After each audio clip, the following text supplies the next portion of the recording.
The day I came home to find a neon orange violation notice stapled to my heated tool shed was the day I realized my peaceful suburban life in Greenville, South Carolina, was about to become a living nightmare.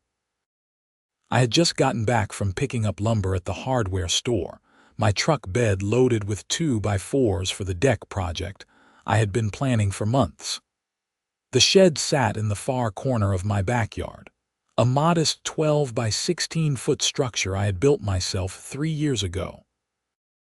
It was insulated, had electricity running to it, and most importantly, it had heating for those cold winter mornings when I needed to work on projects before heading to my accounting job downtown. Nothing fancy, just a basic space heater that kept my tools from freezing and gave me a comfortable workspace. The notice was signed by Patricia Hendricks, president of the Meadowbrook Estates Homeowners Association. I recognized her name immediately because she had moved into the neighborhood about 8 months ago and had already made a name for herself by complaining about everything from the color of people's mailboxes to the height of their grass. She lived 4 houses down from mine in a pristine white colonial that looked like it had been plucked straight from a home decor magazine. I tore the notice off and read it twice, my blood pressure rising with each word. According to this document, my heated tool shed violated Section 12.4 of the HOA covenants, which apparently prohibited any outbuilding with electrical heating units due to some obscure fire safety regulation that I had never heard mentioned in the 7 years I had lived here. The notice gave me 14 days to remove the heating element or face daily fines of $200. My wife Teresa came out the back door carrying 2 glasses of iced tea, her blonde hair pulled back in a ponytail. She worked from home as a graphic designer, and I could tell by her relaxed demeanor that she had finished her projects early today. That peaceful look disappeared the moment she saw my face. "What's wrong, Brad?" she asked, handing me a glass. I showed her the notice without saying anything. She read it carefully, her green eyes narrowing as she processed the words. "This is ridiculous," she said. "That shed has been there for 3 years. Why is it suddenly a problem now?" "Because Patricia Hendricks is the problem," I said, crumpling the paper in my fist. "I heard from Dave next door that she's been going around the neighborhood with a copy of the covenants, looking for violations. Apparently she thinks it's her personal mission to bring this place up to her standards." Teresa sighed and looked at the shed. "Can you just remove the heater?" "I mean, it's annoying, but maybe it's not worth fighting over. It's March, Ter.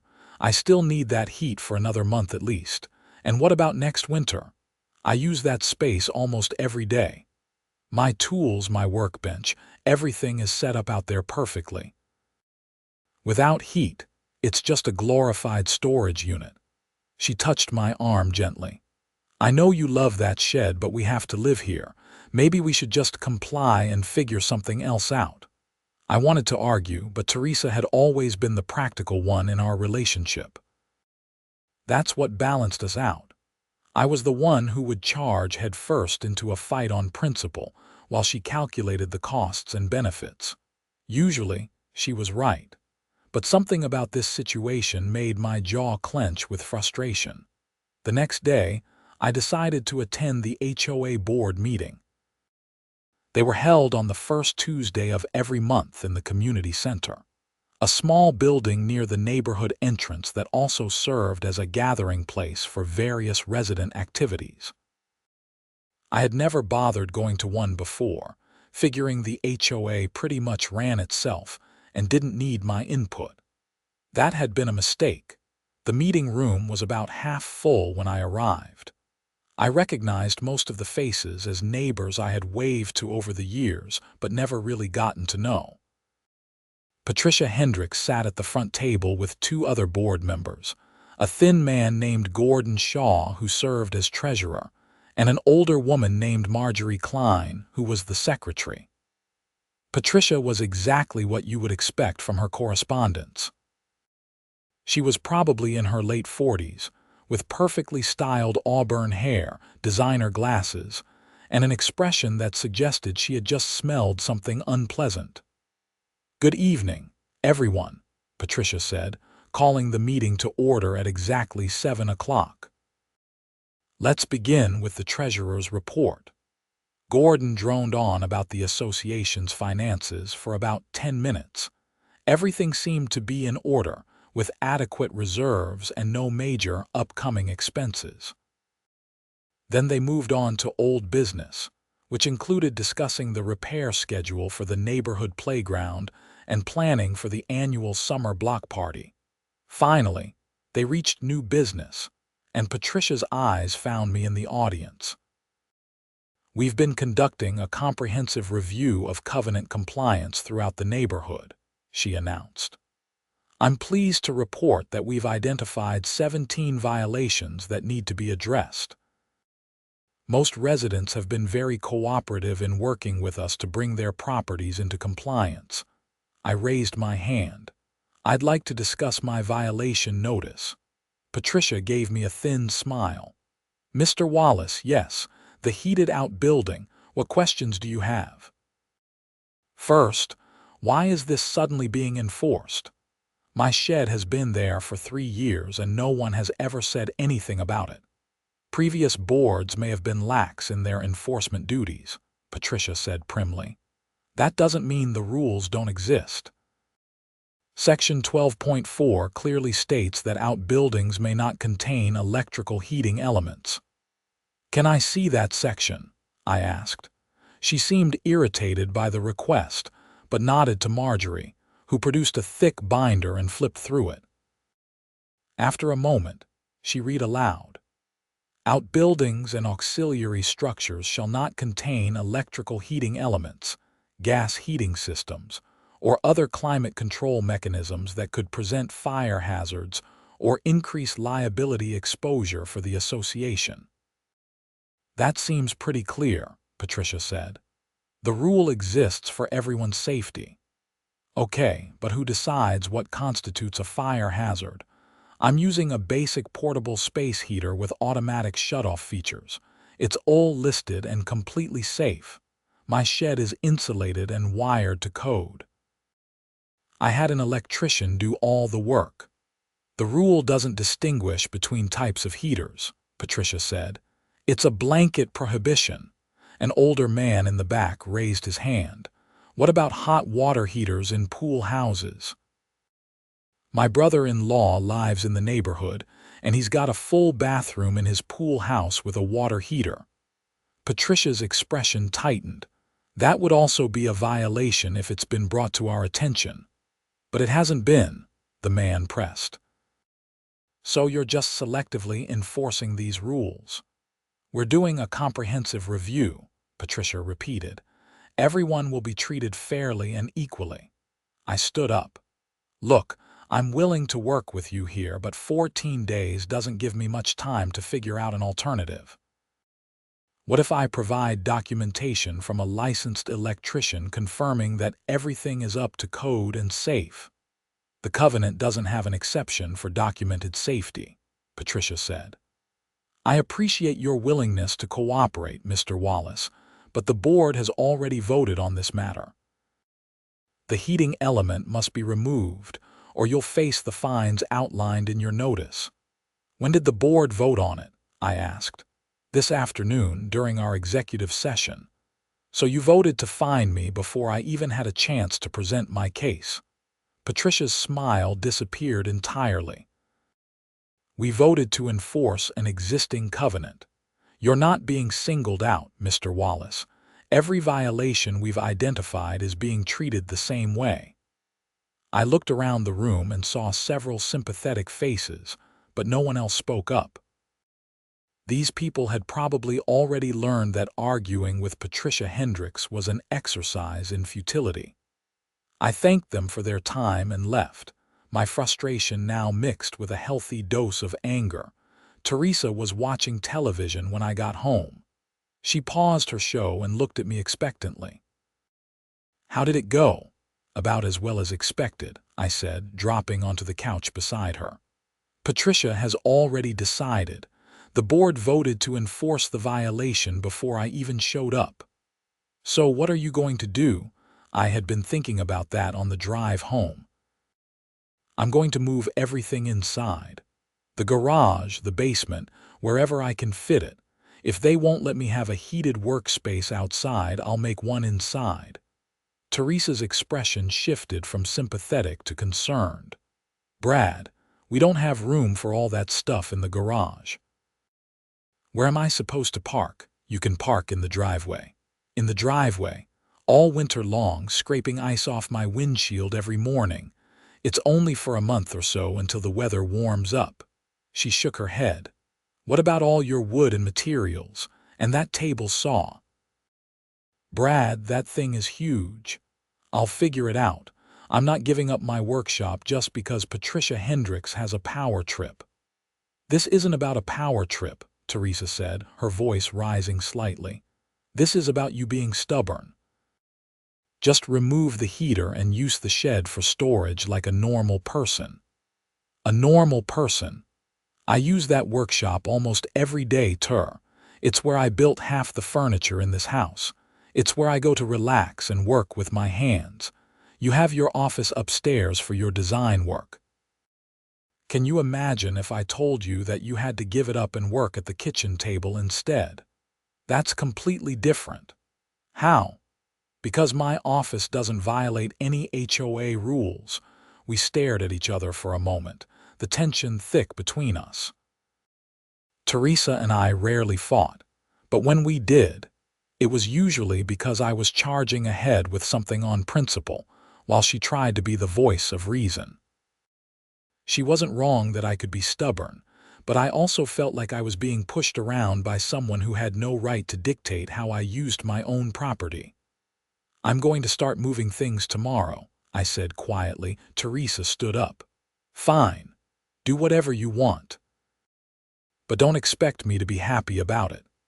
She went upstairs, and I sat alone in the living room, the television still playing to an empty couch. I knew I was causing problems in my own house, but the principle of the thing gnawed at me. I had followed the rules, built my shed to code, and used it responsibly for 3 years. Now someone who had lived here for less than a year was telling me I couldn't have it anymore. The next morning was Saturday, and I woke up early to begin the process of moving my workshop inside. The garage was a standard 2-car space, currently occupied by Teresa's Honda sedan and various storage items we had accumulated over the years. I started by pulling everything out onto the driveway, creating an inventory of what we actually needed versus what we had been holding onto out of habit. 3 hours later, I had created enough space to move in my workbench and table saw. The garage would be tight but functional.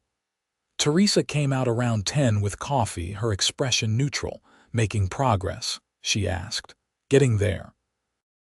I'm going to put most of the hand tools on the back wall, and I can fit the miter saw on a fold-down table. She sipped her coffee and watched me work.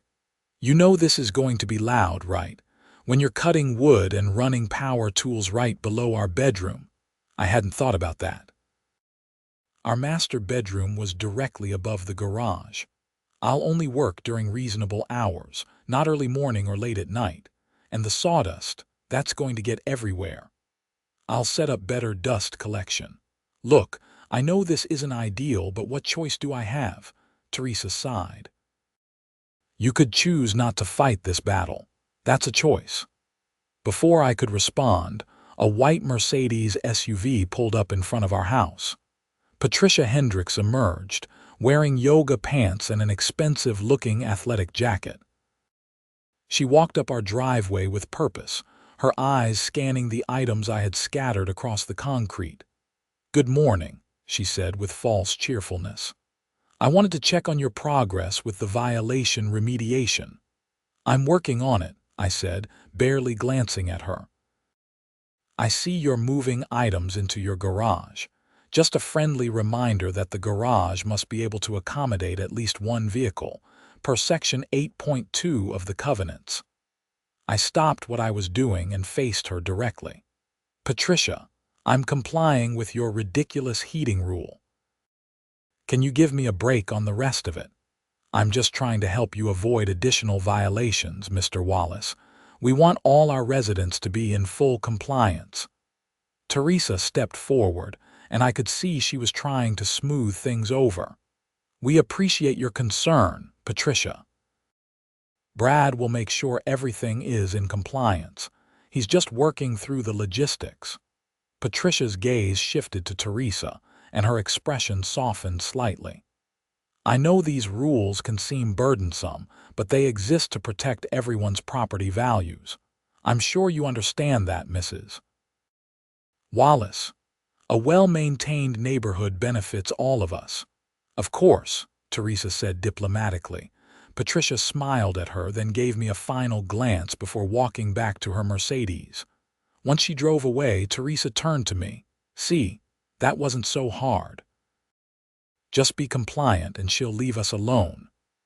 Did you not see what just happened? I asked incredulously.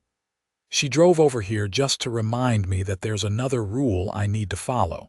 She's not going to leave us alone, People like that always need something to complain about. Or maybe she's just doing her job as HOA president. Her job is to make people miserable. Teresa threw up her hands. I can't do this right now. I have work to finish.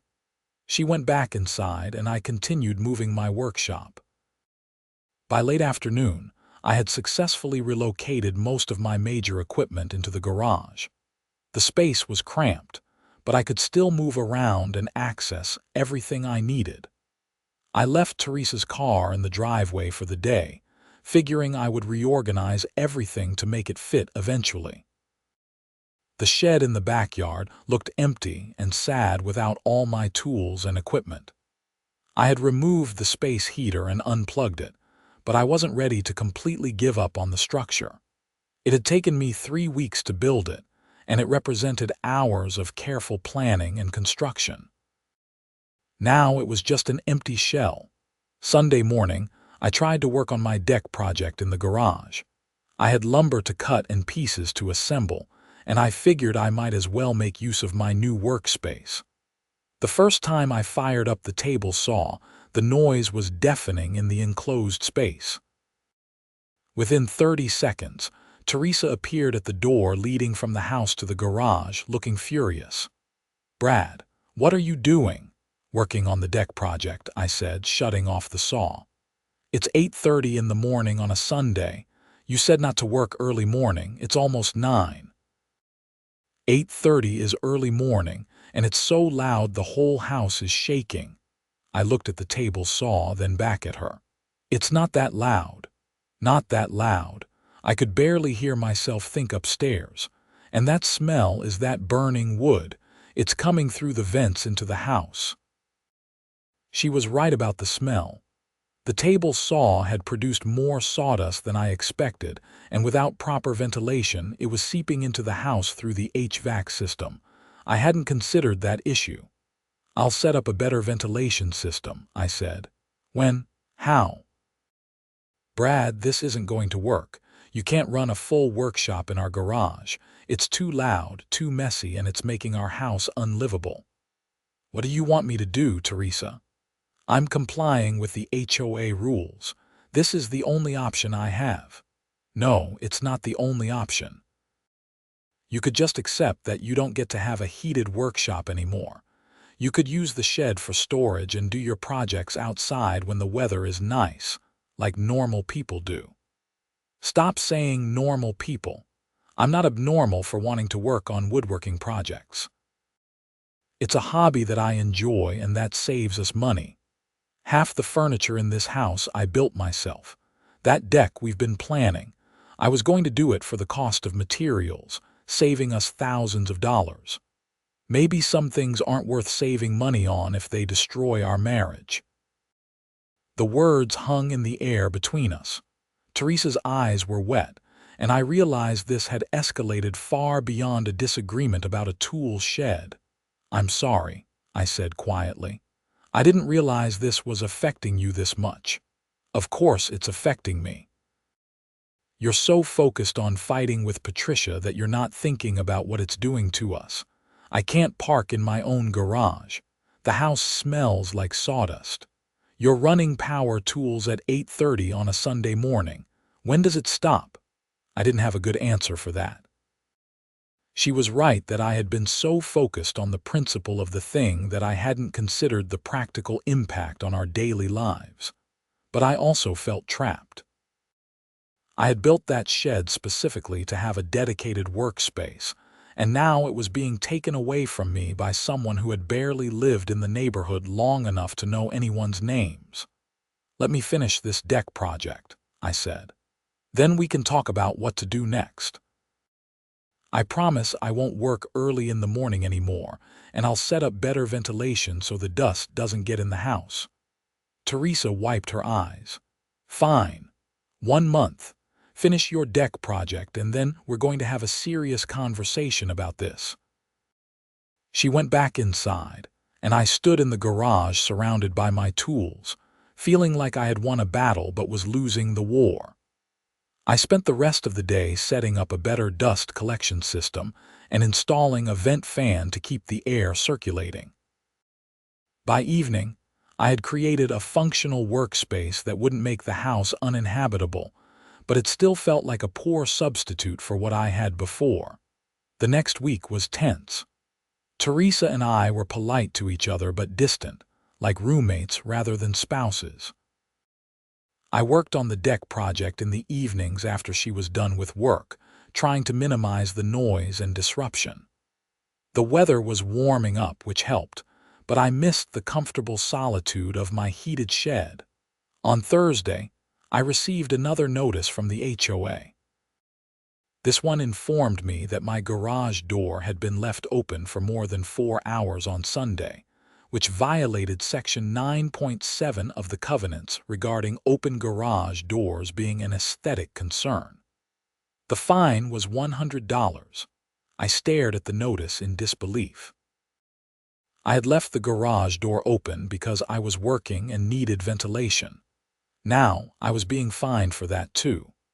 Patricia Hendricks had effectively made it impossible for me to use my own property the way I wanted. That evening, I did something I probably should have done weeks ago. I called a lawyer. His name was James Chen, and he specialized in HOA disputes. His office was in downtown Greenville, and he agreed to meet with me the next morning during my lunch break. James was in his mid-30s, sharply dressed, and had an air of competence that immediately put me at ease. I explained the situation with the heated shed, the garage violations, and Patricia's apparent vendetta against anything she deemed non-compliant. "You have a copy of your covenants?" he asked. I pulled out the thick document that Marjorie had referenced during the board meeting. James flipped through it, occasionally pausing to read specific sections more carefully. "Okay," he said after about 10 minutes. "Here's the situation. The covenant regarding heated out buildings is legitimate. It's written right here in black and white. However, the enforcement is where things get interesting." "How so?" "You said your shed has been there for 3 years, right? And you've been heating it that entire time." "Yes." "And in those 3 years, you never received a violation notice until now, correct?" James nodded. "That could be considered selective enforcement. The HOA can't ignore a violation for years and then suddenly decide to enforce it without reasonable cause. Additionally, you mentioned that other people have similar setups that aren't being addressed. There's a guy with a pool house that has a water heater. Patricia said it would be a violation if brought to her attention, but she hasn't gone after him yet. That's definitely selective enforcement. Now, regarding the garage door violation, let me see that notice." I handed him the second violation letter. He read it and shook his head. "This is petty harassment." "Yes, Technically, the covenant says garage doors shouldn't remain open for extended periods, but that's typically enforced when someone leaves their garage door open overnight or for days at a time. Using it as a ventilation strategy while actively working on a project would likely be considered reasonable use. So what can I do? You have a few options. First, you could request a hearing with the board to contest these violations. You'd present your case, and they'd vote on whether to uphold or dismiss the fines. Second, you could pay the fines and file a lawsuit against the HOA for selective enforcement and harassment. Third, you could try to work with other residents to vote Patricia off the board or change the covenants. Which option do you recommend? Honestly, start with the hearing. It's the cheapest and fastest option. If that doesn't work, we can escalate. But I should warn you, HOA disputes can get expensive and drawn out. Sometimes it's worth it on principle, but you need to be prepared for a long fight. I thanked James and paid his consultation fee, feeling slightly better about the situation. At least now I knew I had some options. When I got home that evening, Teresa was cooking dinner, and I told her about the lawyer meeting. "So you're going to fight this?" she asked, stirring a pot of pasta. "I'm going to request a hearing first, see if I can get these fines dismissed and maybe work out a compromise on the shed." She was quiet for a moment. "What kind of compromise?" "I don't know yet. Maybe they'll let me use a different type of heating that doesn't technically violate the covenant. Or maybe I can get them to amend the rule. And if they say no, then I'll figure out the next step." Teresa served the pasta, and we ate dinner in relative silence. I could tell she was frustrated with me, but I also sensed that she understood I wasn't going to let this go without at least trying to fight back. The following week, I submitted my formal request for a hearing with the HOA board. According to their bylaws, they had to schedule it within 30 days of receiving the request. The board set the hearing for the first Tuesday in April, which gave me about 2 weeks to prepare my case. During that time, I did some investigating around the neighborhood. I walked around taking photos of other potential violations that the HOA wasn't enforcing.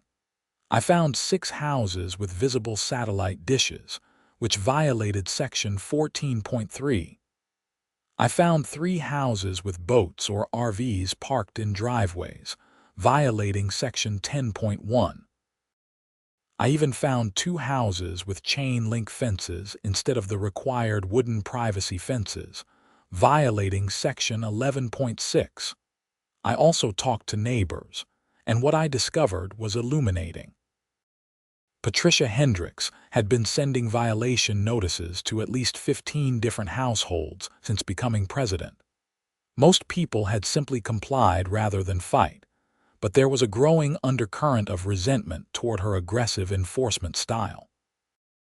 Several neighbors told me they had been considering selling their homes just to get away from the constant scrutiny. One neighbor, an older gentleman named Frank Martinez who lived 2 streets over, had a particularly interesting story. He had received a violation notice for having too many decorative garden gnomes in his front yard, which apparently violated some aesthetic provision. When he refused to remove them, Patricia had the HOA file a lien against his property. Frank was now in the middle of a legal battle to have the lien removed. "She's making everyone miserable," Frank told me over coffee in his kitchen. The previous board was reasonable. They enforced the big stuff like making sure people maintained their properties and didn't let their grass get out of control. But Patricia acts like she's running a military base. Everything has to be perfect according to her standards. "Why did people vote for her?" I asked. Frank shrugged.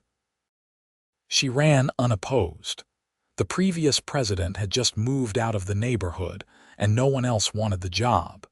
Patricia volunteered, and everyone figured it would be fine. We didn't realize what we were getting into." Armed with this information and my documentation, I felt reasonably prepared for the hearing. James Chen had agreed to come with me as my attorney, which I hoped would show the board that I was serious about fighting these violations. The night before the hearing, Teresa and I had another conversation about the situation.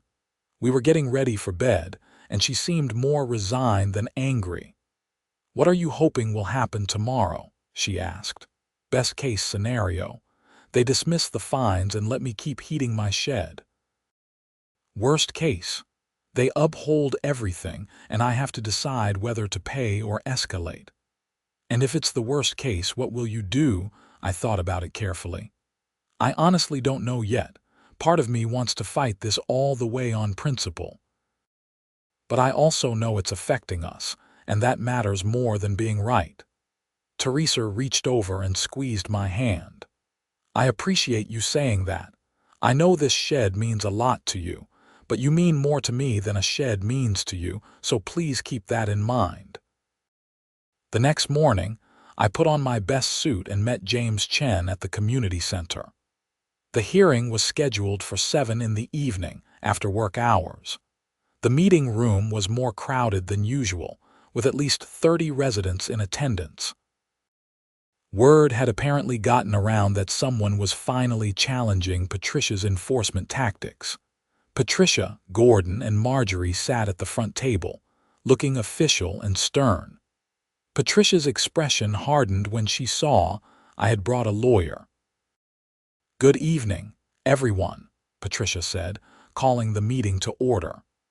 "Tonight we have a hearing requested by Bradley Wallace regarding violation notices issued to his property. Mr. Wallace, you have 15 minutes to present your case." James stood up and introduced himself to the board. "Thank you, Madam President. My client, Mr. Wallace, is requesting that the board dismiss 2 violation notices he received. The first regarding his heated tool shed, and the second regarding his garage door being open for an extended period." James proceeded to lay out our case methodically. He explained that I had been using the heated shed for 3 years without any issues or complaints. He pointed out that the sudden enforcement of this rule after such a long period constituted selective enforcement. He presented photos of other potential violations throughout the neighborhood that weren't being enforced, demonstrating a pattern of inconsistent application of the covenants. Regarding the garage door violation, James argued that I was actively using the garage for its intended purpose, and that the door was open for ventilation, while I worked on a legitimate home improvement project. He cited similar HOA cases in South Carolina, where courts had ruled that technical violations during reasonable use didn't constitute legitimate grounds for fines. Additionally, James said, "My client is concerned about what appears to be a pattern of harassment by the current board, since Ms. Hendricks became president 8 months ago. The number of violation notices issued has increased by over 300% compared to the previous 3 years combined. This suggests that the current enforcement strategy is less about maintaining community standards and more about exerting control over residents." Patricia's face had grown increasingly red during James's presentation. When he finished, she took a moment to compose herself before responding. "Mr. Chen, this board takes its responsibilities seriously. The increase in violation notices reflects the previous board's failure to properly enforce the covenants. We're simply doing our job and ensuring that all residents comply with the rules they agreed to when they purchased their homes." "Madam President," James said calmly, "can you explain why some violations are being prioritized over others? My client documented 6 homes with satellite dishes, 3 with boats parked in driveways, and 2 with improper fencing. Yet none of these homeowners have received violation notices.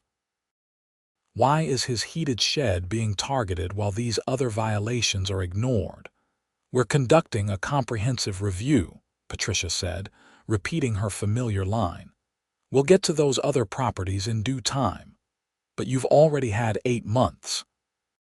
Why hasn't the comprehensive review addressed these other obvious violations? Patricia glared at him. Are you suggesting that your client should be allowed to violate the covenants just because other people are also violating them? I'm suggesting that selective enforcement of covenants is both unfair and legally questionable. Either enforce all the rules consistently, or acknowledge that some reasonable discretion should be applied. The room erupted in applause, and several neighbors voiced their agreement. Patricia banged a gavel on the table, calling for order. The board will discuss this matter in executive session and provide our decision, she announced curtly. The board members left the room, and I sat with James, feeling cautiously optimistic.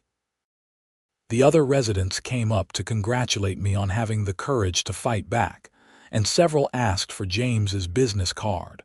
After about 20 minutes, the board returned. Patricia's expression was stormy, but Gordon looked uncomfortable, and Marjorie seemed downright sympathetic. After careful consideration, Patricia began, the board has voted to uphold the violation regarding the heated outbuilding.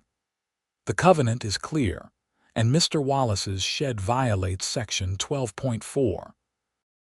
However, we have decided to extend the remediation deadline to 60 days to allow Mr. Wallace adequate time to comply. James immediately stood up. And the garage door violation, Patricia's jaw tightened. The board has voted to dismiss the garage door violation, as it was determined to be reasonable use of the property.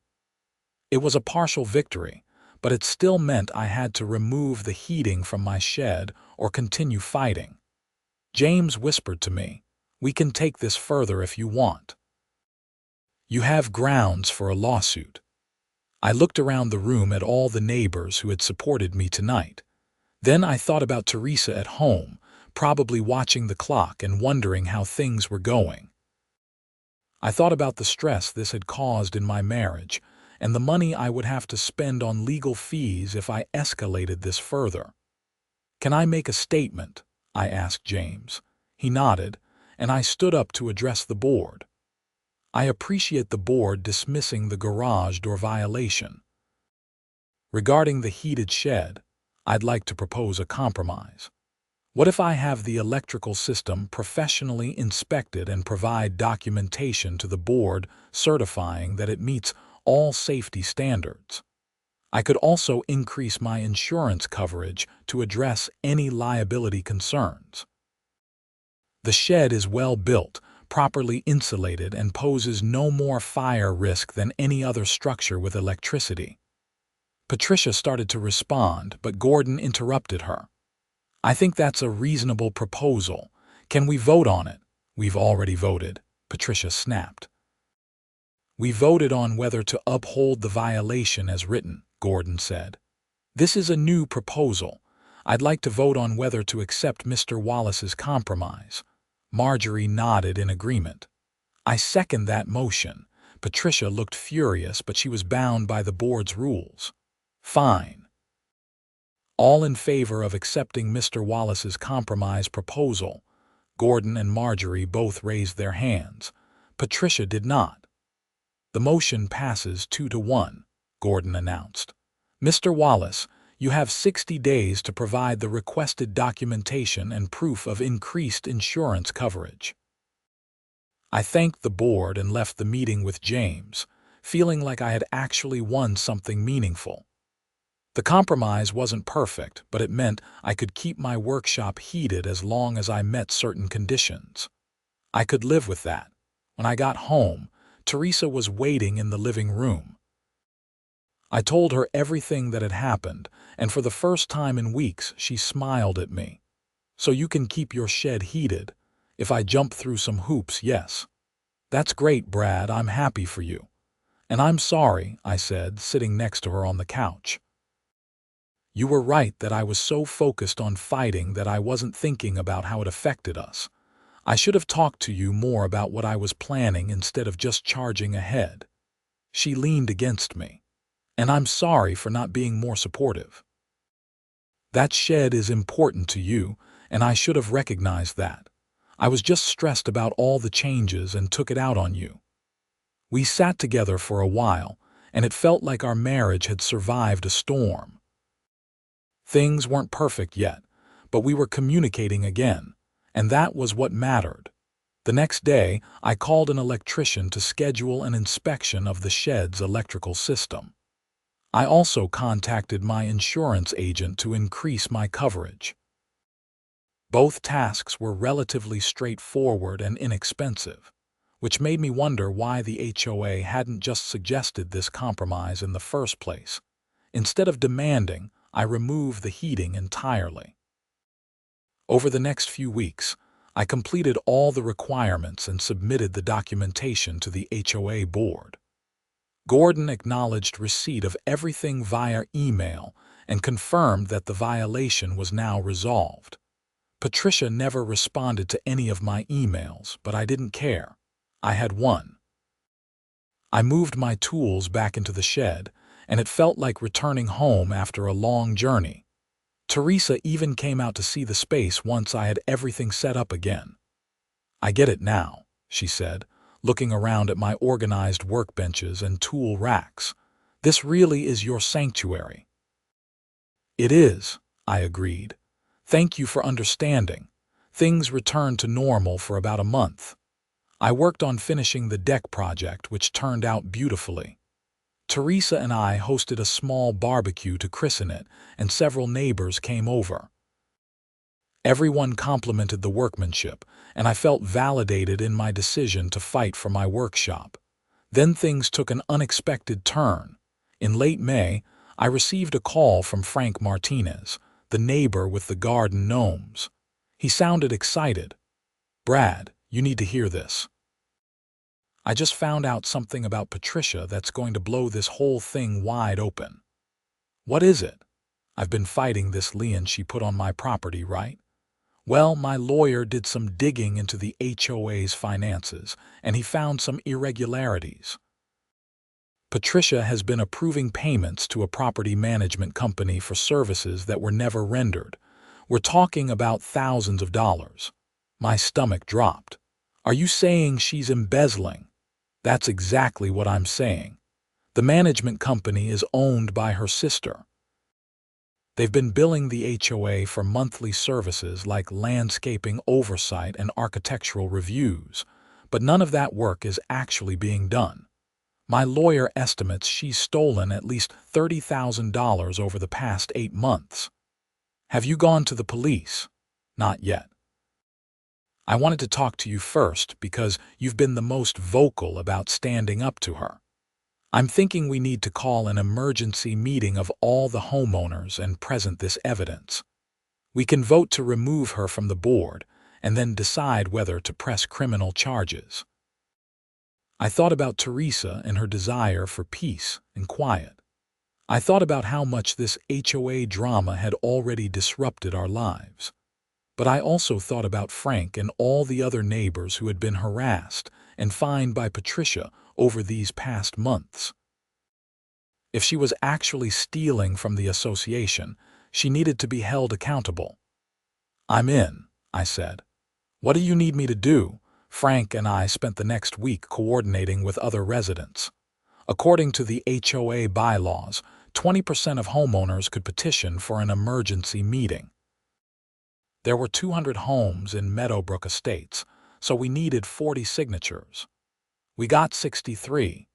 The meeting was scheduled for a Saturday morning in mid-June at the community center.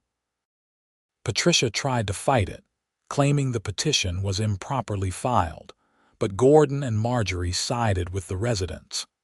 They had apparently been growing increasingly uncomfortable with Patricia's leadership style and were willing to hear what people had to say. The morning of the meeting, the community center was packed.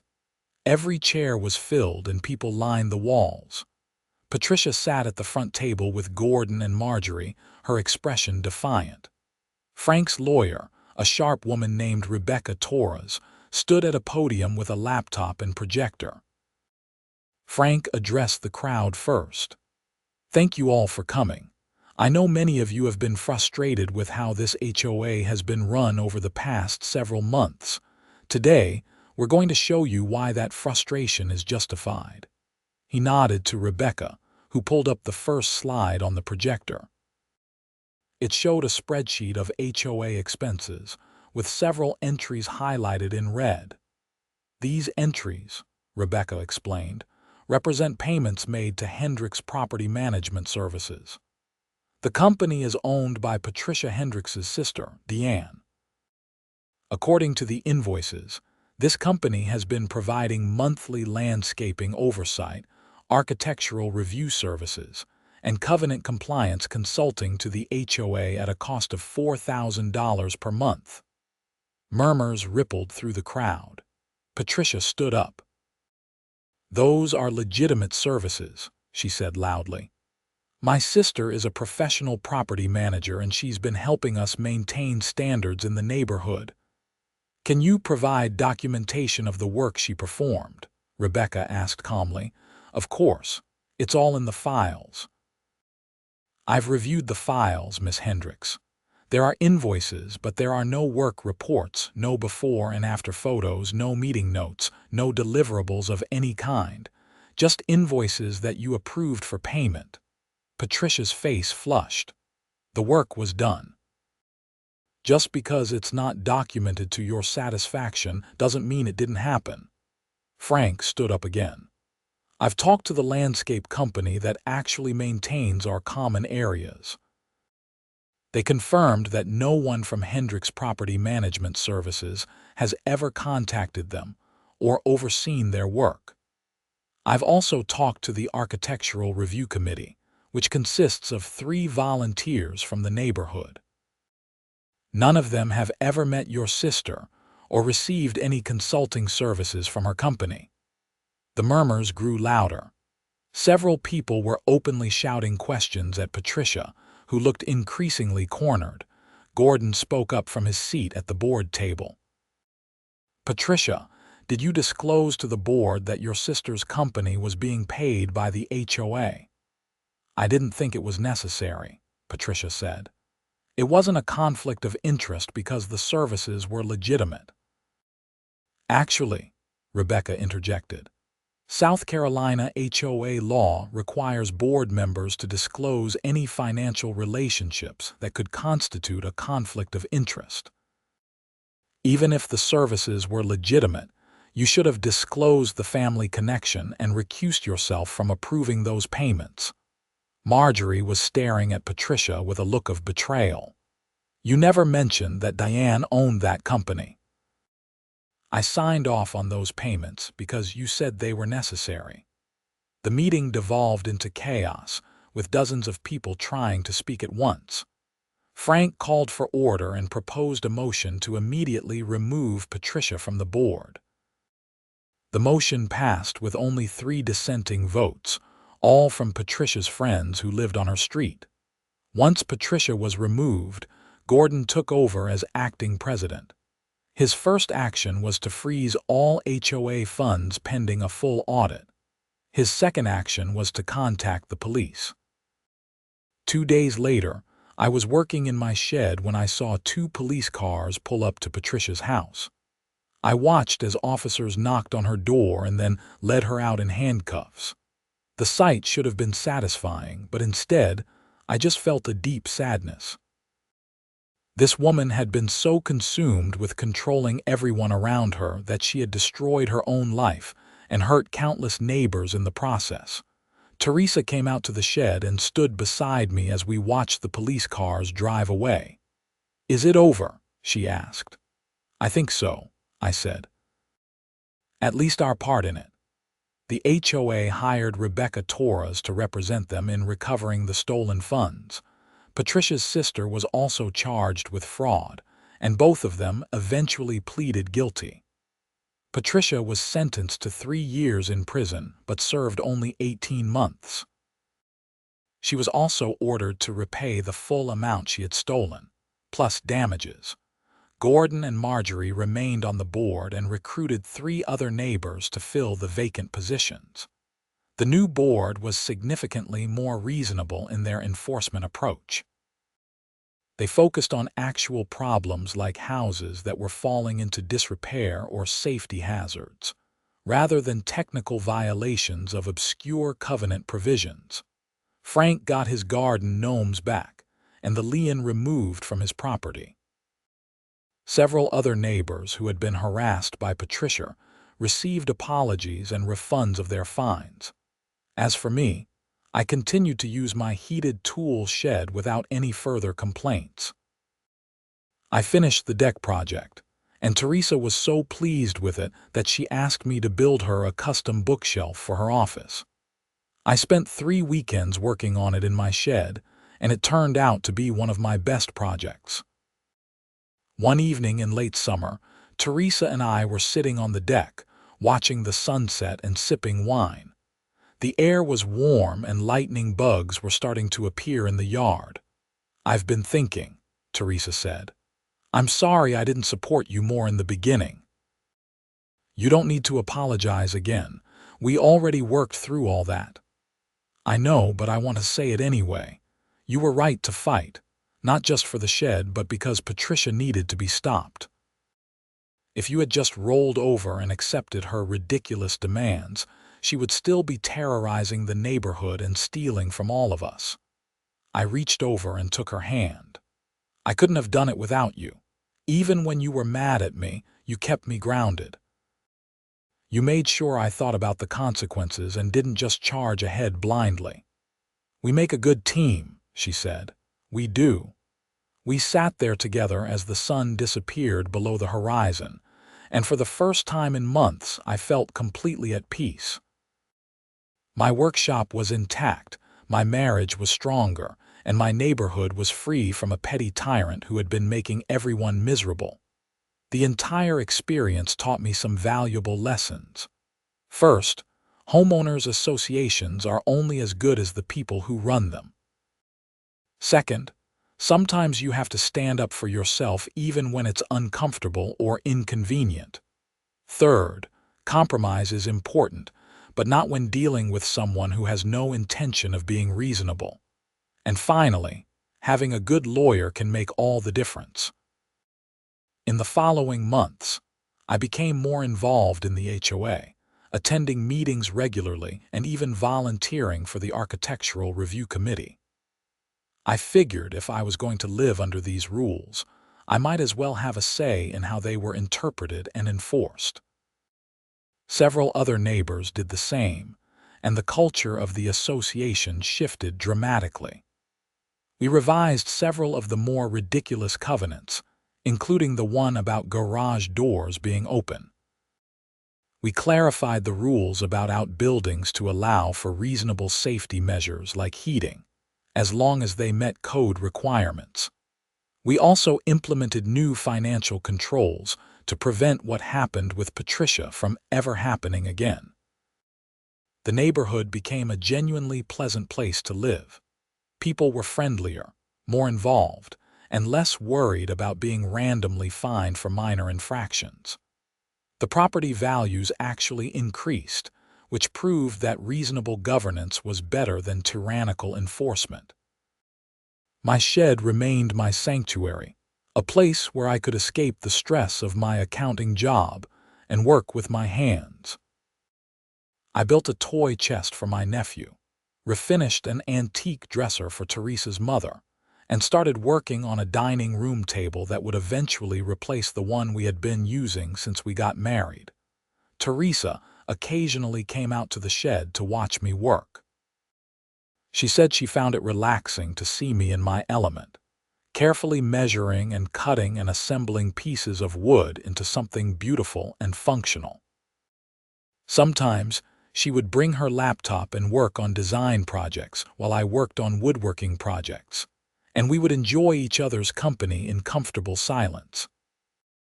One Saturday afternoon in October, almost a year after the whole ordeal began, I was in the shed working on the dining room table when Frank stopped by. He had become a good friend through our shared experience of standing up to Patricia. "Hey, Brad," he said, poking his head through the door. Got a minute? Sure, what's up? Some of us were talking, and we want to nominate you for the HOA board. One of the members is moving next month, and we need someone to fill the position. I laughed. After everything I went through fighting the HOA, you want me to join it? That's exactly why we want you to join it.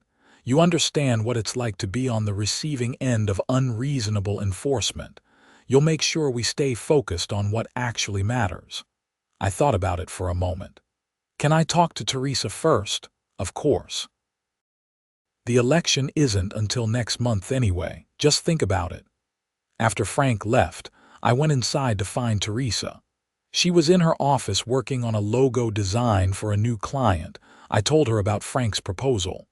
What do you think? I asked. She swiveled her chair to face me. I think you'd be great at it. You're fair, you're reasonable, and you actually care about the neighborhood. Plus, you know the covenants inside and out now after everything you went through. But it would mean going to meetings every month and dealing with people's complaints. You're already doing that anyway, she pointed out. You might as well have an official role and actually be able to make decisions. She was right, as usual. I had been attending meetings regularly and often voiced opinions on various issues. Having a vote would give me more influence to ensure the board stayed on the right track. Okay, I said. I'll do it. The election was held in November, and I won by a comfortable margin. My first board meeting was both surreal and satisfying. I was sitting at the same table where Patricia had once tried to dominate everyone, but the atmosphere was completely different.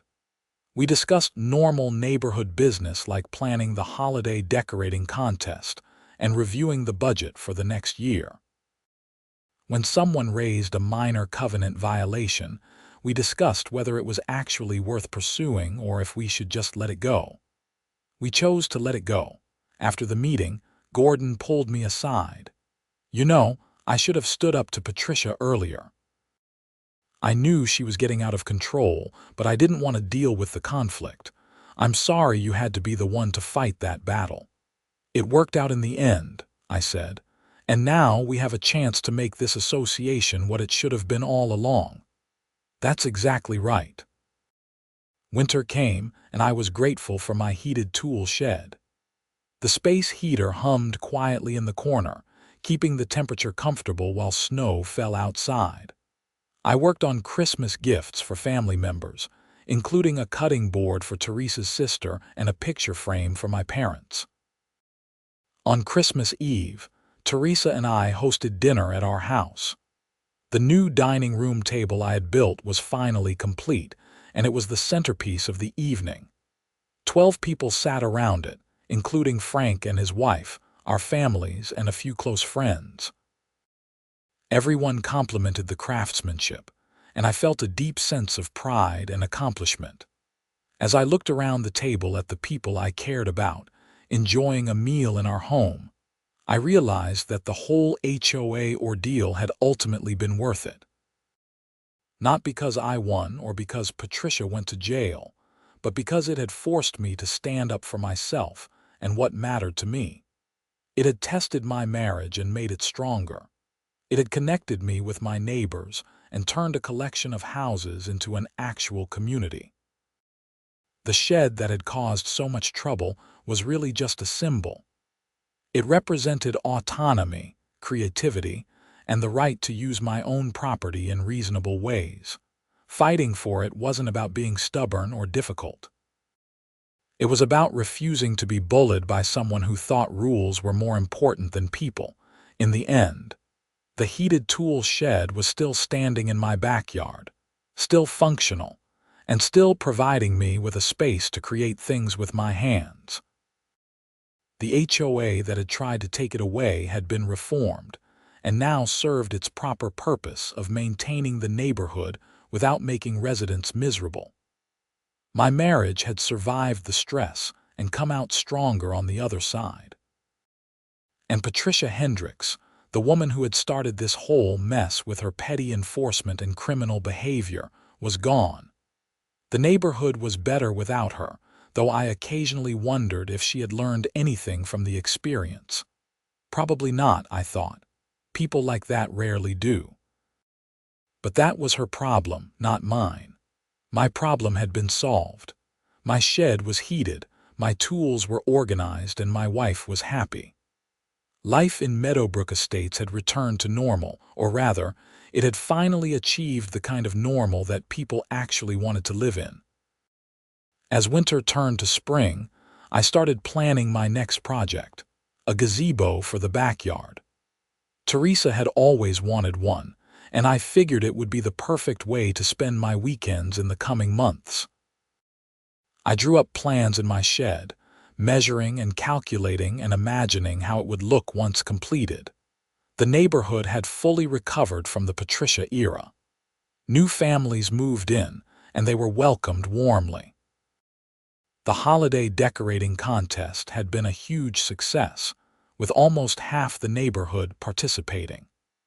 The HOA board had approved several reasonable improvements to the common areas, including new playground equipment and better lighting along the walking trails.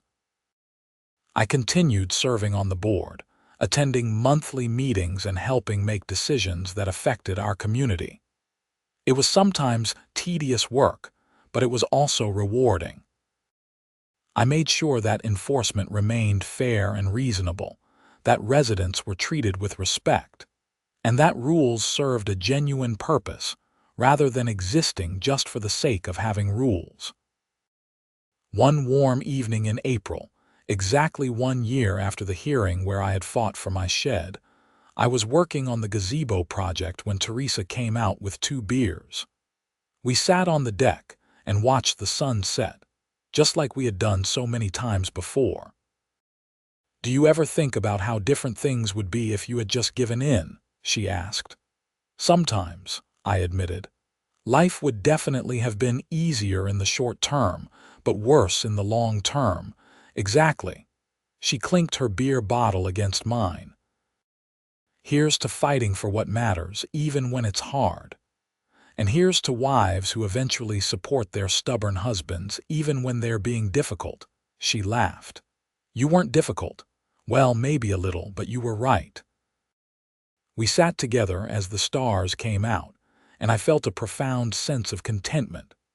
My heated tool shed stood in the corner of the yard, a monument to the principle that sometimes you have to stand up for yourself.